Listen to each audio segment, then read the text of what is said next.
الرحمن علم القرآن خلق الإنسان علمه البيان الشمس والقمر بحسبان والنجم والشجر يسجدان والسماء رفعها ووضع الميزان ألا تطغوا في الميزان وأقيموا الوزن بالقسط ولا تخسروا الميزان والأرض وضعها للأنام فيها فاكهة والنخل ذات الأكمام والحب ذو العصف والريحان فبأي آلاء ربكما تكذبان خلق الإنسان من صلصال كالفخار وخلق الجان من مارج من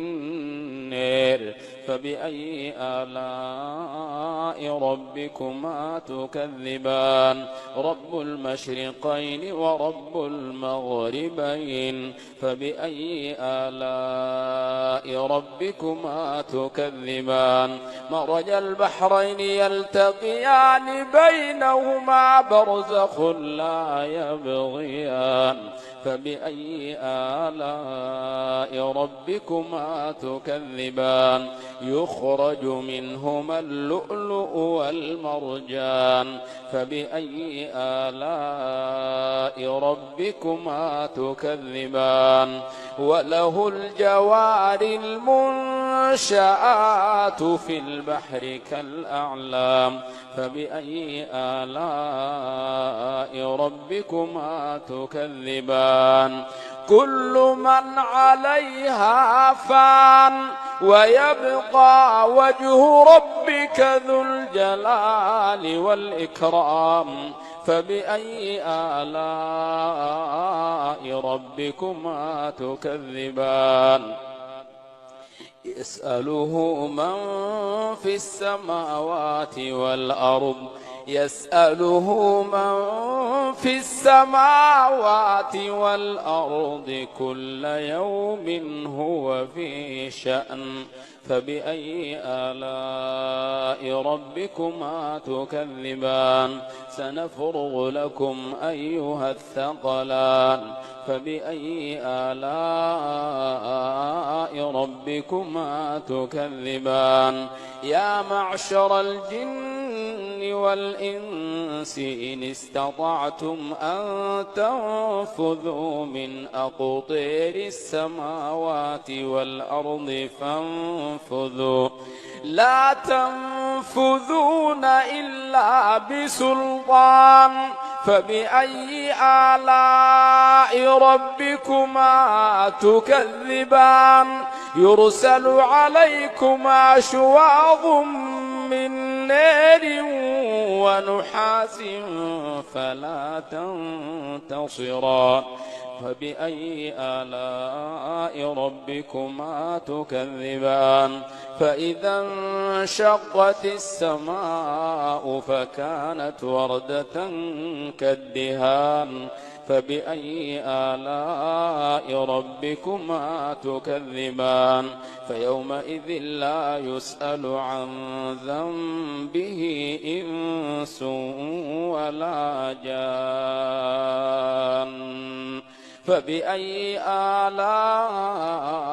ربكما تكذبان يعرف المجرمون بسيماهم فيؤخذ بالنواصي والأقدام فبأي آلاء ربكما تكذبان هذه جهنم التي يكذب بها المجرمون يطوفون بينها وبين حميم آن فبأي آلاء ربكما تكذبان ولمن خاف مقام ربه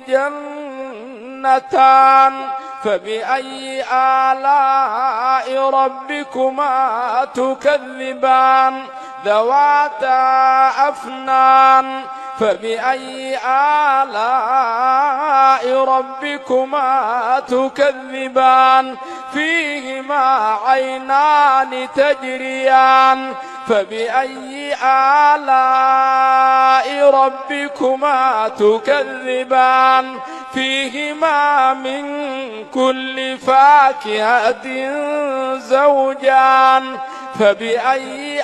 آلاء ربكما تكذبان متكئين على فرش بطائنها من استبرق وجنى الجنتين دان فبأي آلاء ربكما تكذبان فيهن قاصرات الطرف لم يطمثهن إنس قبلهم ولا جان فبأي آلاء ربكما تكذبان كأنهن الياقوت والمرجان فبأي آلاء ربكما تكذبان هل جزاء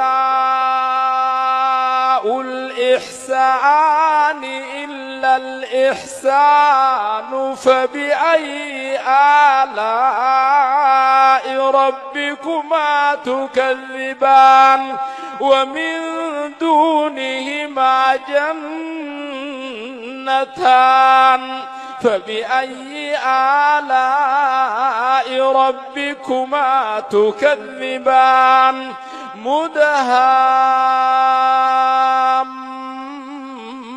مدهامتان فبأي آلاء ربكما تكذبان فيهما عينان نضاختان فبأي آلاء ربكما تكذبان فيهما فاكهة ونخل ورمان فبأي آلاء ربكما تكذبان فيهن خيرات حسان فبأي آلاء ربكما تكذبان حور مقصورات في الخيام فبأي آلاء ربكما تكذبان لم يطمثهن إنس قبلهم ولا جان فبأي آلاء ربكما تكذبان متكئين على رفرف خضر وعبقري حسان فبأي آلاء ربكما تكذبان تبارك اسم ربك ذي الجلال والإكرام